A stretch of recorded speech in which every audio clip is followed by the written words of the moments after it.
Hello and welcome to Purser Explores the World. I'm James Purser.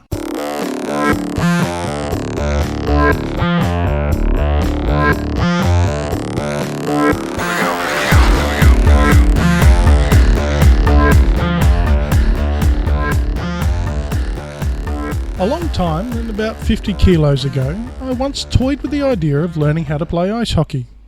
I even went so far as to take lessons at the Canterbury ice skating rink up in Sydney.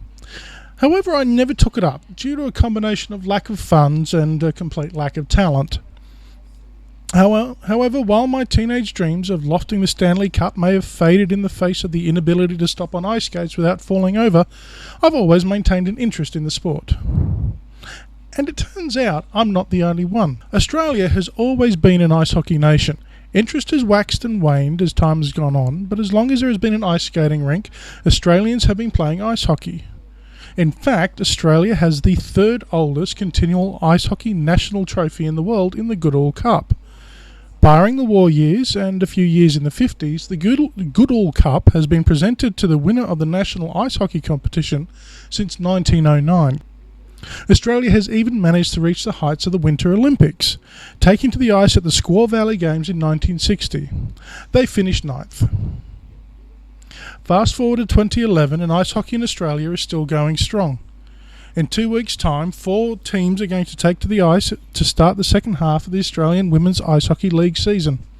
Before they do, I thought I would sit down with the coach of the Australian Women's Ice Hockey team and find out what's going on the ice. Believe it or not, Australia has the third oldest ice hockey trophy in the world, only behind the Allen Cup and the Stanley Cup in Canada.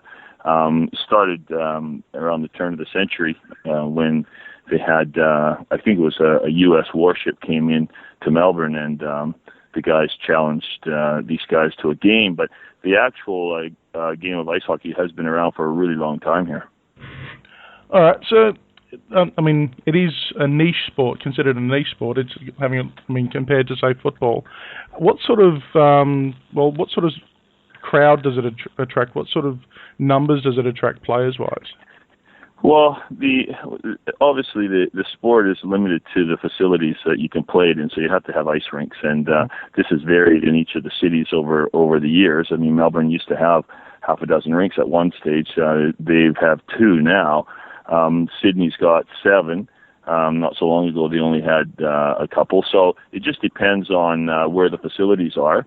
And then, as any sport, like ice hockey, minor sports in the country, you get a following of really avid fans and players. But really, we don't have a huge number because we're limited to the amount of places we can play. Let's go on to the actual Ice Hockey League itself. When did the Australian Women's Ice Hockey League start? Ice Hockey Australia, through the Women's Development Program, organized the league to start in 2005. And what we did was we started it as a number of showcase series where, say, 3 teams would come into town and then they'd play a little mini series. And that was just to get people interested in women's hockey, number one, and also to get the best players the opportunity to play, with the highest standard. And then 3 years ago, we actually formed the league itself, which has 4 teams in it, and Brisbane, Sydney, Melbourne, and Adelaide. And then players who are from other cities, such as Perth and Canberra, they just get drafted to one of those teams so that we still keep the top 60 players in the country playing. Now, you're the national coach. What is the Australian women's team? How strong is it?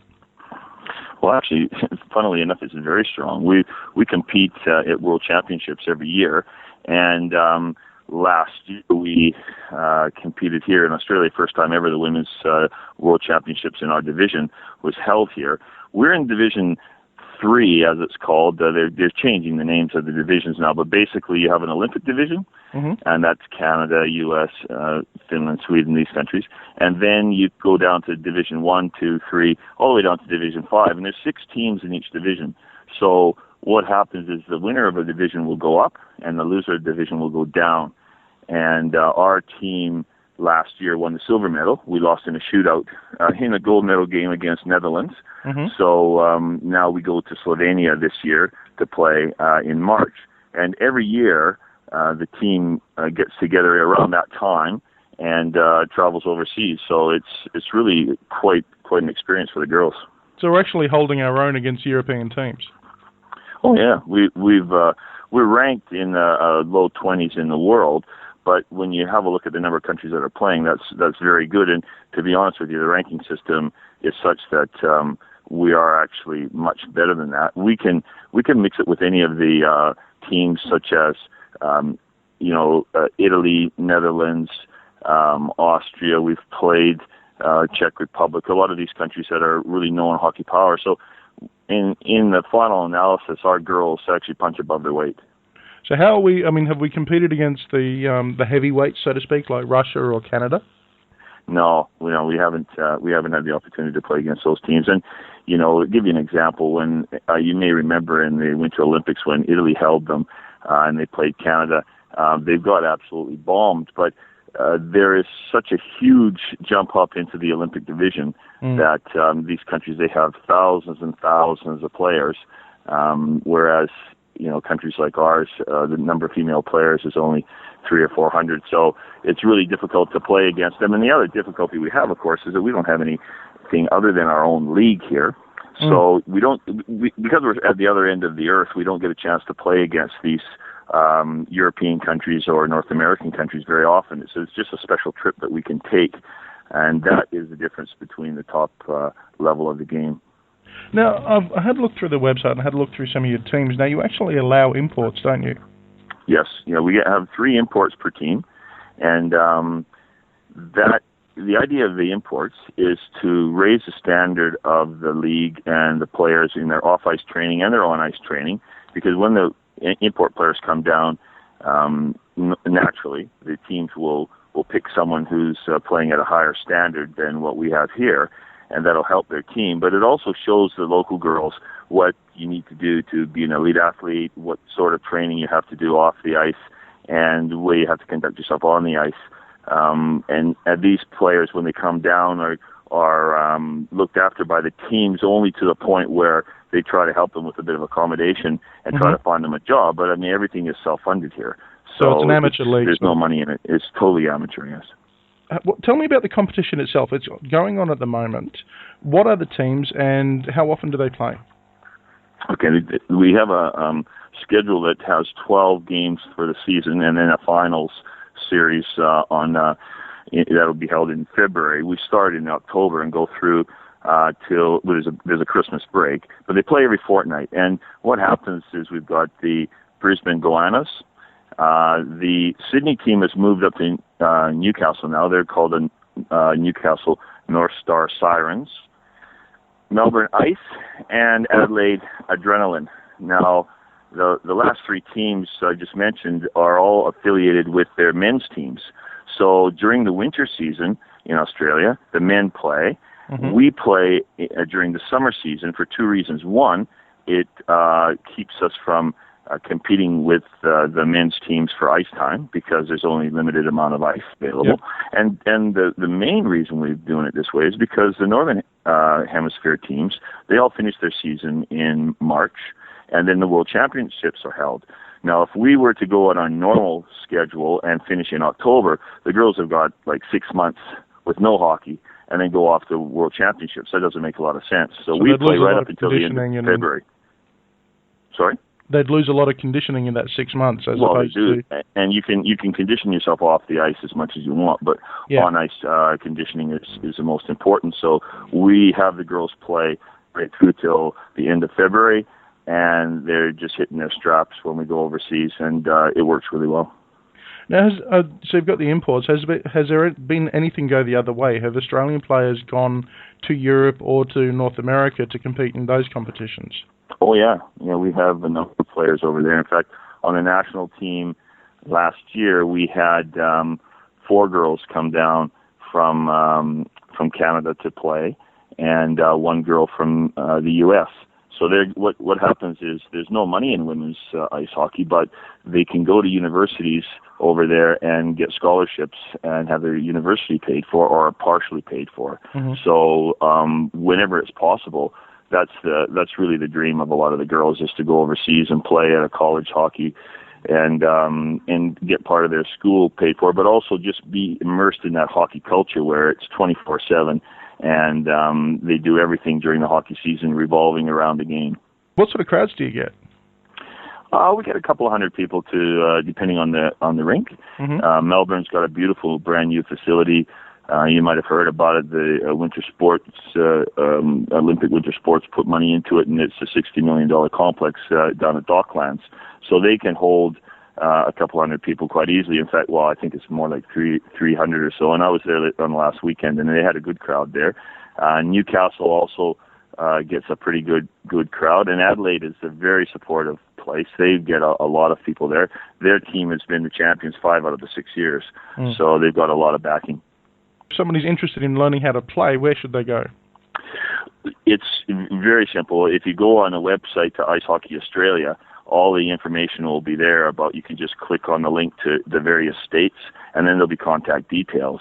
And all of the states have development opportunities for players right from the beginner, and it doesn't matter what age you are, because there's also adult beginner hockey. Mm-hmm. And then from there, they'll move through the ranks. As far as the women's is concerned, the women's team is concerned in this league, you can click on the links for women's hockey, and also we have our own website up and running now with the Australian Women's Ice Hockey League. And so that gives a little bit more information about where the teams are playing and when. But to be honest with you, people think that ice hockey is a brutal sport that's crash and bash, and the women's game isn't like that. Women aren't allowed to body check. So even though there is contact in the game, you aren't allowed to play the man, so to speak. Mm-hmm. You have to play the puck. So not allowed to push your opponent over the boards into the crowds then? Yeah, that's not really within the rules. They don't get me wrong. There's a lot of contact in the game because it's a very, very fast game, and so therefore you can't avoid contact. But they don't actually go out there to lay the other person out, and that makes it a very skillful game. And the women's game is very, very fast with a lot of puck movement, and it's very exciting. Where would you like to see the league be in, say, 10 years' time? Well, we're working really hard for sponsorships, obviously, because that's going to make a huge difference for the players. To give you an example, our players on the national team, they pay over $5,000 every year to represent their country, and it costs them around $1,500 per year to play in the league, and that's mandatory in order to be on the team. So you're looking at a lot of money there for someone who plays in the league for a number of years. And through our association with the men's teams now, sponsors actually get a chance to have their name up and seen for 12 months of the year, because one sponsorship to either team has that name up for the entire 2 seasons. So that's what we're looking for. We want to give the girls a bit of a break, and I would suspect we should have a half a dozen teams in the league. Any more makes travel a little bit difficult, but I would suspect that we're actually getting a lot of people from Europe and North America really interested now, and every year we've got a long list of imports that want to come down. We're keeping that to a minimum because we want the local girls to have a go. Yep. But with the added influence of these other players, it's lifted the standard of the league, and I think it's only going to grow and grow. What about media coverage? I mean, right now you don't have neither ice hockey league has, sort of the play a game, get it televised or broadcast online. What sort of thing would you like to happen there? Well, interestingly enough, we did have some play-by-play commentary around the world during the World Championships, and that was done by some local people in Newcastle. And now with these people in Adelaide who are doing their audio-visual stuff with the games, and there's other people interested, I know, in Melbourne. I don't think it'll be very long, especially with the internet now, the way things go, that you'll be able to watch the games, and very, very soon, and the men's league will have something going as well. So it's one of those things where I just sit back. I don't know anything about that kind of thing. I just sit back and watch these guys and marvel at what they can do. But I'm sure it won't be very long before we can watch it. All right. Well, thank you very much, Rocky, for taking the time out. I know you're really busy at the moment. Now, when do you announce the national team for the championships? Well, the national team will be announced in a couple of weeks' time with our final numbers. There's a 20-player team that goes over to Europe, and we've got the staff has obviously been appointed already. So the girls actually have all been trained. The squad has been training since July, and it's a 9-month session to be prepared and represent Australia. So they'll be ready. That was Rocky Pageant, coach of the Australian national women's ice hockey team. Now, being an ice hockey player in Australia is not easy. Players at all levels face challenges that range from sourcing affordable equipment through to juggling heavy training and playing schedules with the demands of everyday life. This being the case, I thought I would catch up with 3 national team players and find out what made them tick. Rachel White, Tash Farrier and Shona Green are all players who compete both in the national competition and on the Australian team, so I was able to get a pretty good idea of the challenges that they face, but also what they love about the sport. All right, so you've been playing since you were 8 years old. What's been the biggest challenge about playing hockey? It's very expensive, and there's a lot of skill, there's a lot of time, there's a lot of effort that you have to put into it. And at the moment, with the national team, we have to be training 8 times a week, and that's not even on the ice, and it's a lot of dedication. Now, there's no real national support for it, is there? You don't get much from do you get anything from the government to help with training? No, we're completely funded on our own accord. That was Rachel White talking about what it takes to compete at the national level. Cost was really a big issue for players at any level of ice hockey. Just kitting yourself out requires a sizable investment, as Rachel demonstrates. Okay, so you start with a helmet. You have a helmet and a face cage. Mm-hmm. Then you have a chest pad, elbow pads, gloves. You have your stick. You have padded shorts. I would recommend to wear a gill. Mm-hmm. Personally, I think that'd be the female version of a cup, wouldn't it? Yep. Yep. Then you'll wear shin pads and skates. And when we're talking padded shorts, we're not just talking a couple of inserts on the bum. We're talking a couple of inches thick, aren't we? Yeah, maybe an inch thick. However, at least at the top of the game, players have solved this issue by attracting personal sponsors. Adelaide Adrenaline have a pretty good setup where a lot of the girls have individual sponsors, so it doesn't actually come out of our pockets. And you'd probably find that with maybe Melbourne, I'm not sure, but with playing for Adelaide, as long as you can find an individual sponsor, you're fine. And that includes your ice time, your practices, your travelling, and then, I guess the only thing that we pay for out of our own pockets would be food. That was Tash Farrier from the Adelaide Adrenaline.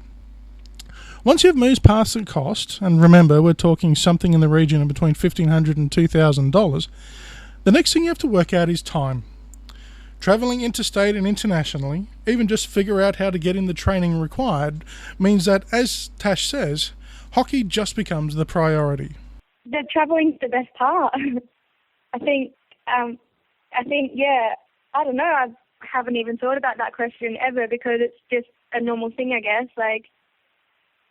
The season comes around and we play home and away. I guess a lot of it's not necessarily working your life, working hockey into your life. It's about working your life around hockey because it's. I guess it's how it works. I guess hockey is the first priority. One person who seems to have struck the perfect life hockey balance is Shona Green, captain of the Melbourne Ice women's hockey team. I actually work at the Medibank Ice House, so it actually works out really well for me. So after I work, and I teach hockey all day and teach skating all day, so after that I just go up to the gym, do my training, or jump on the ice and do my shooting charts and stuff like that. So it works out really well for me. Now, as I said at the start of the show, in 2 weeks' time, the 4 teams in the Australian Women's Ice Hockey League will hit the ice to finish off the 2011-2012 season. Shona is especially looking forward to the next 2 matches in Sydney. Actually looking really, really forward to playing our next 2 games against Sydney. If we win our next 2 games, we'll actually finish in second place. So that's something really looking forward to, and also the finals coming up. So it's always a big part, especially before we go around to Worlds, just to play in those finals. So it should be good. And I think everyone is looking forward to the upcoming World Championships, with Australia again set to compete in the second division competition in Slovenia this March. It's always going to, you never really know. You get there and teams have been doing different things since last time you saw them play. You can't really take anyone for granted. So we'll be looking forward when we get there to see, what's happening with what and who's strong. And so our main goal is to go up to the next division. So that was Shona Green again. So there we have it, folks. That is the current state of Australian women's ice hockey. While it doesn't have the following or government support of the AFL or Rugby League, our hockey players are still competing at the highest level and proving that they can hold their own. Alright, I'd like to thank Rocky, Rachel, Tash and Shona for taking the time out to talk. If you're in Brisbane or Melbourne on the 21st of July, I would suggest that you head down to Iceworld at Acacia Ridge or the Medibank Ice House in Melbourne to catch the top women ice hockey players in the country. Now, in the next episode of Purser Explores the World, we're going to be having a look at the fast-moving arms race between activists and authorities. We've seen the rise of the web and technology such as DIY unmanned aerial vehicles. What are we going to see in the future? I mean, we've got Sea Shepherd down in the Southern Ocean at the moment, continuing to face off and meet new challenges against the Japanese whaling ships. Anyway, before I go, I'd like to announce that commencing February, there will be a new Angry Beanie production. This one will be live and will run fortnightly, and will be more of a broader, less detailed look at the news of the previous 2 weeks.